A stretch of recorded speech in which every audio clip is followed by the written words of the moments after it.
and then go to Nena. Buenas tardes, mi nombre es Silvia López y soy madre soltera, tengo 2 niñas, soy trabajadora del hogar y ahora trabajo con Mujeres Unidas y Activas organizando a las trabajadoras del hogar.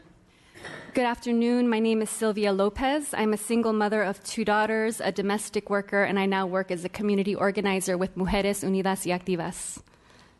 Hoy estoy aquí para hablar del impacto que ha causado en mi familia y en otras familias el tener protecciones laborales para las mujeres que somos de color y lo que ha movido la fuerza del movimiento de las trabajadoras del hogar.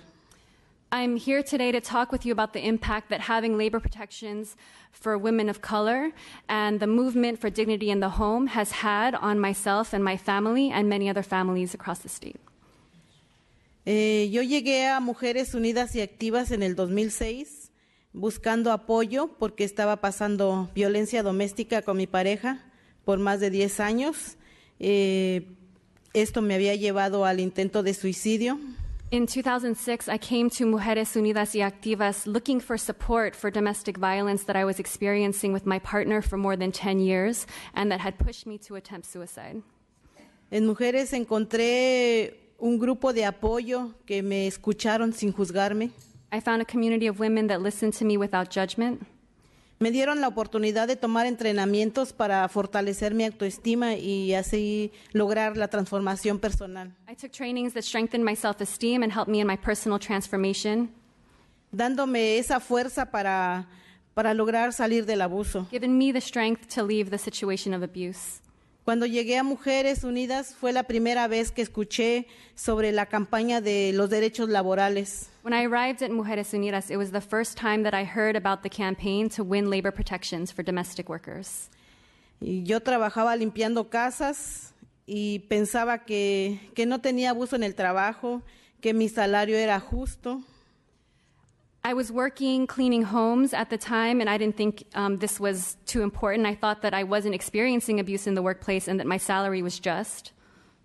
Ignoraba que no tenía protecciones, I was unaware that I had any protections under the labor law. que si tenía un accidente, me golpeaba en el trabajo, no tenía ninguna protección que me ayudara. If I had an accident at work or if my employer hit me, I thought I had no rights. Esto me causó un gran impacto y al encontrarme sola en este país, sin familia más que con mis 2 hijas, pensé en lo que iba a pasar con ellas si yo sufría un accidente, si me quedaba sin trabajo. This really impacted me. I found myself alone in this country, and I was supporting 2 children, and I thought a lot about what would happen to them if I had an accident in the workplace. Y empecé a involucrarme y a educarme más sobre las leyes laborales, y la campaña me dio la oportunidad de hablar con mis empleadores sobre lo que estaba haciendo, sobre lo que eran mis derechos y hablar sobre la campaña en la que yo estaba involucrada en ese momento. After learning about my rights, I decided to get involved in the campaign, and I took the opportunity to talk to some of my employers.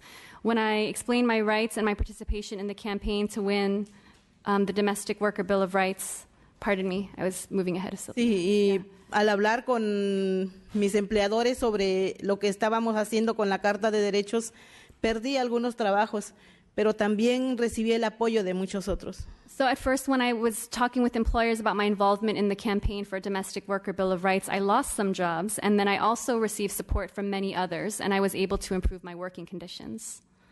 Y ahora pienso, ¿cómo sería mi vida y la de las trabajadoras del hogar si no existiera Mujeres Unidas y Activas y un movimiento para la dignidad en el hogar y en el trabajo? I think about where I'd be, where other domestic workers would be if groups like Mujeres Unidas didn't exist and if there was no movement for dignity in the home. Probablemente seguiría trabajando en condiciones de abuso, no tomando mis horas de descanso y tal vez seguiría viendo morir a más compañeras por el usar los tóxicos que nosotros usamos para limpiar las casas. I'd probably still be working in abusive conditions, not taking any meal or rest breaks, and more importantly, would probably see my friends and coworkers die from using toxic chemicals to clean houses. Ahora sé de mis derechos, yo sé que puedo tomar mi descanso, tomar mi hora de lonche, exigir las condiciones de trabajo que sean más, con más protecciones para nosotras. But now I know my rights. I know I can take a break, take my lunch, and advocate to make sure that domestic work has more protections for myself and for other domestic workers. Este es el motivo por el cual me uní al movimiento y a la campaña de trabajadoras del hogar. This motivates me to be involved in the campaign for dignity in the workplace.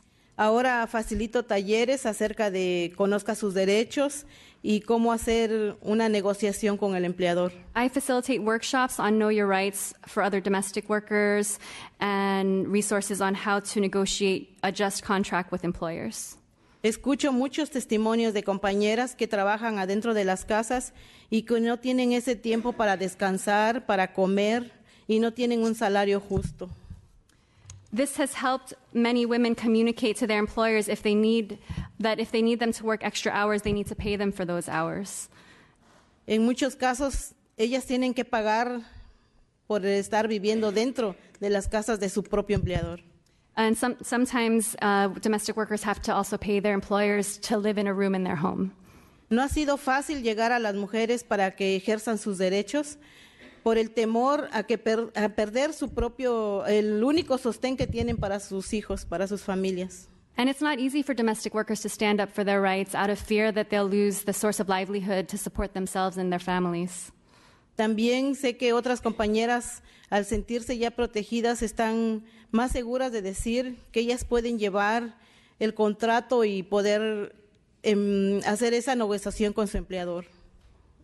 And there's also, pardon me.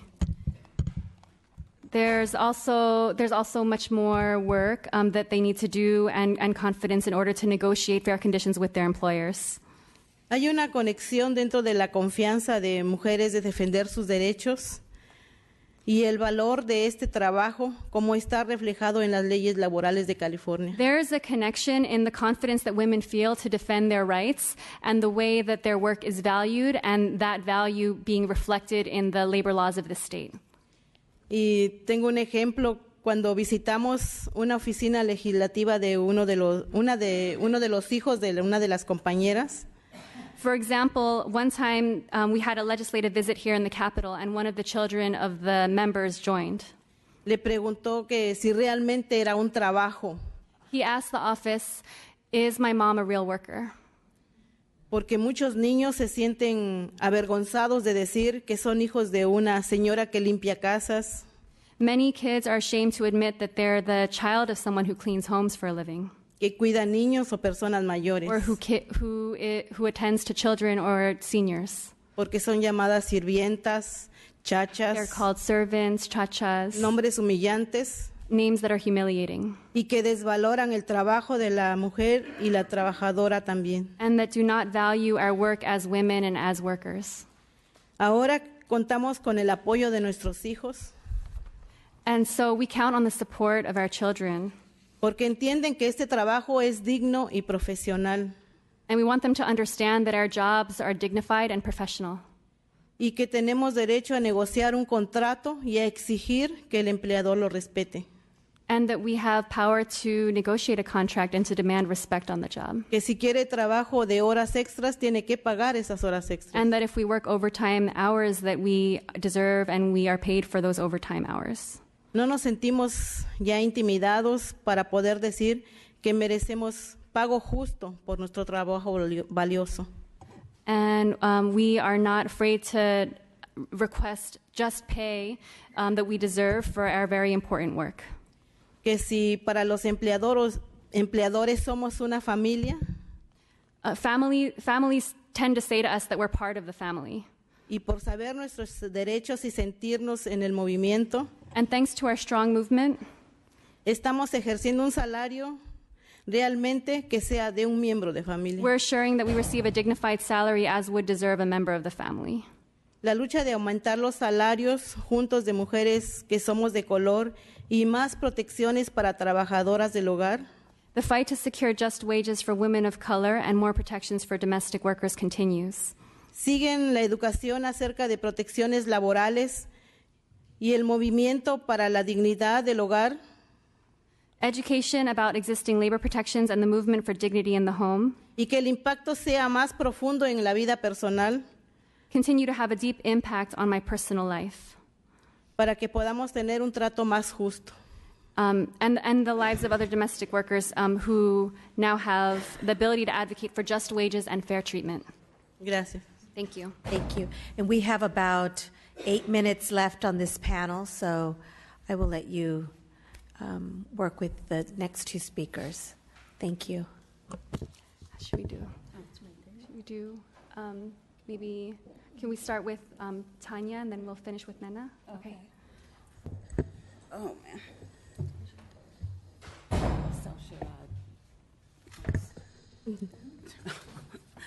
So, thank you for the opportunity to speak before you today. I am Tanya McMillan, and I'm a family child care provider in the city of Bellflower. Assemblymember Garcia is my assembly member. I love her. She's a champion. And I'm with SEIU Local 99 and the co-chair of Raising California Together Coalition. I've been a family child care provider in Bellflower for 22 years. Today, I'm honored to be representing 60,000 early educators in California.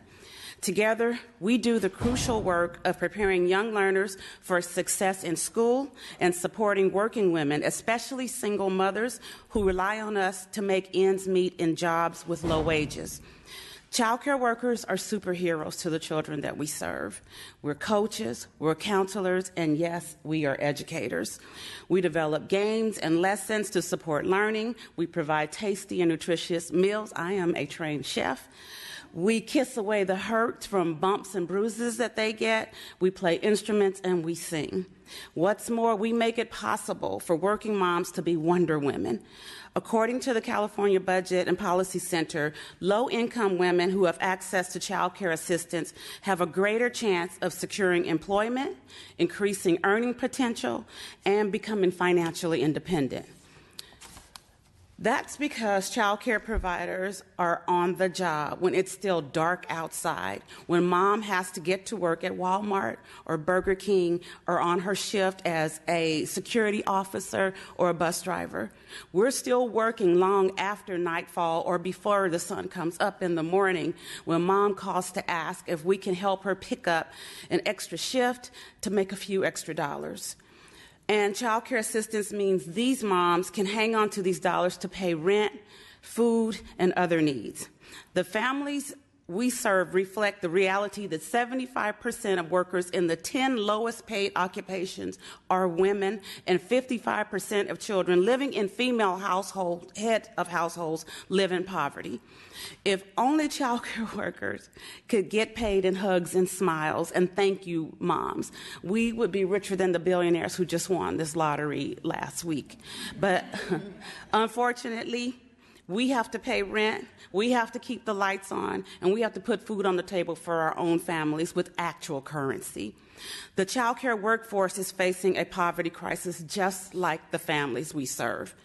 Average pay for early educators in California child care centers was $11.86 per hour in 2003, according to a study from UC Berkeley. A family child care provider who works over 50 hours a week, I work 65 hours a week, in her own home makes an average of just $4.98 an hour, according to the National Academy of Sciences. That's just half the wage and without benefits. It's no wonder then that 46% of child care workers nationwide rely on some type of public assistance to survive. Those numbers are shocking, but they don't begin to explain the stress that child care workers experience because we sometimes go weeks or months without being paid at all. I'm in that situation right now. There is no statewide standard that requires agencies to pay us in a timely manner. That's just one aspect of the bureaucracy that's forcing child care providers out of the profession we love. Even worse, when emergencies strike, providers are left with almost no safety net. A provider sister of mine who lives in Oakland has been hospitalized for the last few weeks for unforeseen complications and treatment setbacks.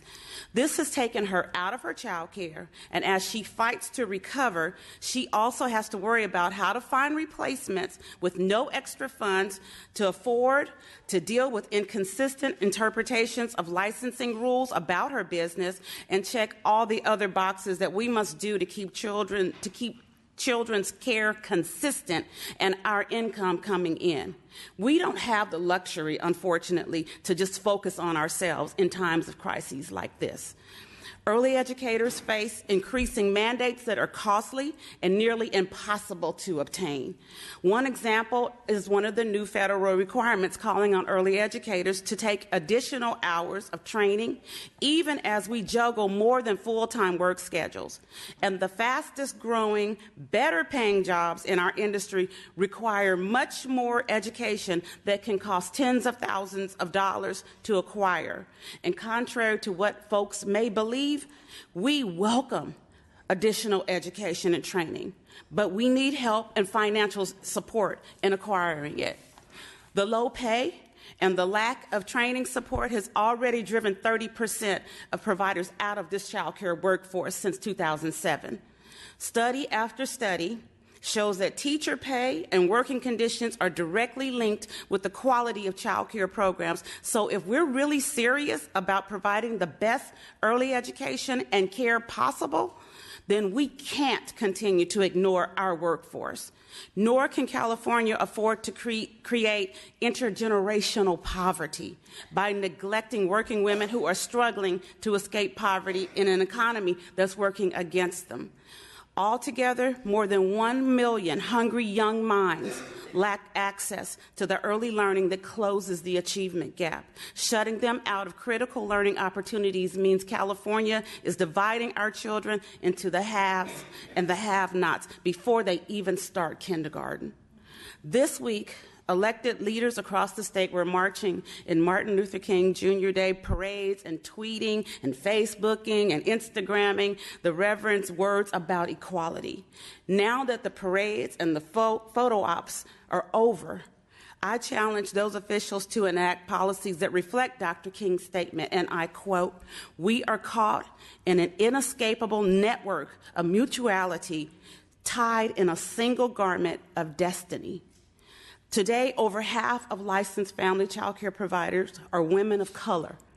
Over 30% are Latina, and 15% are African American. Changing our destiny will change the destiny of working women we serve and the young people of color who are California's future. Sometimes it can feel like, and this is personal, it can feel like I'm on the outside looking in. California family child care providers still don't have the right to bargain with the state over pay and conditions like other workers do. It's part of the legacy that defines child care, especially in-home child care, as women's work, as caregiver work, even as Black women's work. Not a real job with real rights and with a real career expectations.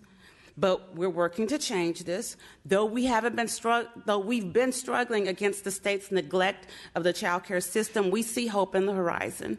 The presidential race this year reflects growing national attention to income inequality.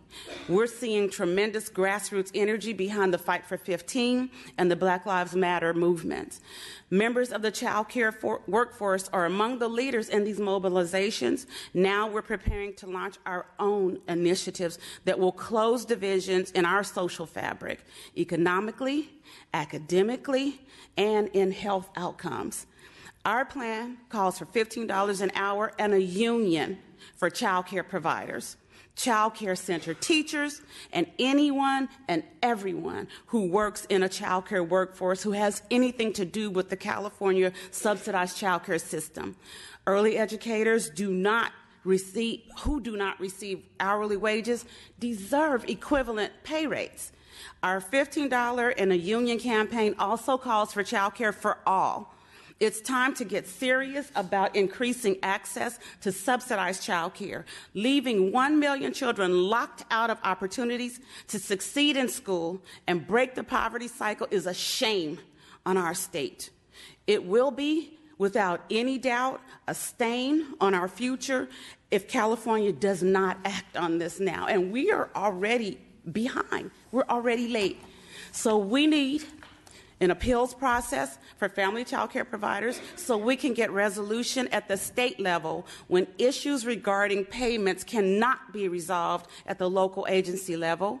And no early educator should have to go in debt like we currently do in California to meet increasing job requirements. We need paid training for early educators with wage incentives for additional training and education achieved. I thank you again for inviting me here today and for your attention to the needs of California's working women and women-led workforce. Thank you. Thank you. We have this session is to end at 5, so I just want to kind of take get a sense of how many public speakers do we have.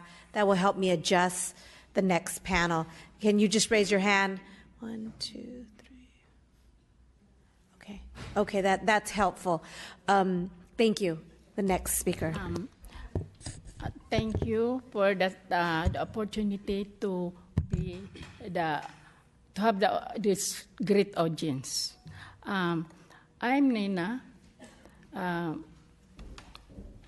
members of the Filipino Workers Center, a caregiver of an elderly person of 13 years. With those years, I have experienced to work with different health conditions of the elderly. The elderly live alone in the house. They need a 24-hour care to attend all their needs all the time. I have routinary schedule of works to take care of them. In the morning, I have to dress, to give her bath, dress her, then put her in the living room to watch the television. Then, while I'm preparing for breakfast, then serve, then I give her medication. Then I put her back to the living room to watch TV. Then while I'm doing the household chores, cleaning the house and everything, I keep an eye and listen to her. Then I give her a 30 minutes walk. Then I give time to talk with her so she won't feel lonely and alone. Then I have to prepare for lunch, then serve, then give her medication. While she is taking a nap, I continue doing the household chores, which I have not done. The same thing, and I give her 30 minutes walk, then again to talk each other and to share our family, then so that she can rest and relax. Then I prepare food, then serve, then give medication. And then I clean her, dress her, and change her gown. Then at 9 o'clock, I put her on bed. Although she is in bed, she used to call me 3 to 4 times a night. So to assist her to use the commode which is beside her bed. So it's hard for me to go back to sleep. I share my experience so that it is clear that when I work, I'm really working. After 5 months of working, I called the agency to increase my salary, but my request was denied. Now I'm given only the salary of $4.17 per hour. After 9 months, the reliever quit from the job. So the agency called me to take over. So I work with them. I work with the clients with 2 weeks. So I called the agency for the reliever, but they don't send anyone. So I continue to work until 19 days. I'm already exhausted, and I need rest. My face is already full of rashes. I have lips. My lips is flaking. It's as if like blood coming. And I called the family. Then one of the personnel of the agency come to take over. I went to the doctor. Then from the time on, I already felt tired and felt sick. So I could hardly walk at the time. Then that's why I don't work right now, and I don't have savings. I have still family, 3 children and 8 grandchildren to support. So I'm happy that after working for years, we won the victory, the 2-for-1. So I filed the claim, and I filed an amount of 30,000. But it's sad that this law will be on sunset by 2017. So I want that that this law will become permanent. Thank you. Thank you, Ms. Lopez, and thank you, panel, for your time. I'm going to turn it over to Ms. Gonzalez, Assemblymember Gonzalez, to introduce the next panel. And Ms. Gonzalez. Thank you. And it's a warning to the next panel if we can rush on up. I'm not going to be as nice because we don't have much time. So I'm going to ask that we keep this to about 3 minutes each. I know that's tough, and I know you all have really compelling stories to tell. So maybe, Cesar, if we start with the women, and then whatever time's left for you.